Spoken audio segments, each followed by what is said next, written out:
എല്ലാവർക്കും ഹാപ്പി ദീപാവലി.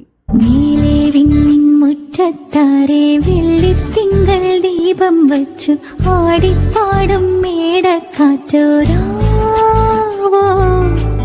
ഓട്ടുരുളിക്കൊമ്പിൽ കുത്തി കുഞ്ഞു കുഞ്ഞു നക്ഷത്രങ്ങൾ മിന്നാ മിന്നിപ്പൂവായി കോർത്തതാരോ ചുറ്റും ചീലമ്പോലിയുമായി ചുറ്റി വരും പീലിത്തിന്നൽ സന്ധ്യാനാമം ചൊല്ലി കേൾക്കും നേരം. നമ്മുടെ ലാലേട്ടൻ പറഞ്ഞ പോലെ ദീപാവലി എന്നാല് ഉള്ളിലുള്ള അന്ധകാരത്തെ മാറ്റി വെളിച്ചം കൊണ്ടുവരാനുള്ള ധൈര്യമാണല്ലേ. ജീവിതം മന്ദഗതിയിലായിരിക്കുമ്പോൾ പോസിറ്റീവ് എനർജിയിലേക്ക് എത്താൻ വേണ്ടി നമ്മൾ മനുഷ്യരെടുക്കുന്ന എക്സ്ട്രാ ഒരു എഫേർട്ടാണ് കേട്ടോ ഈ ഒരു ഫെസ്റ്റിവലും ദീപം തെളിയിക്കലും എല്ലാം. നമ്മുടെ ദീപാവലി ആഘോഷമൊക്കെ കഴിഞ്ഞപ്പോൾ തന്നെ നേരം കുറച്ചായിട്ടോ.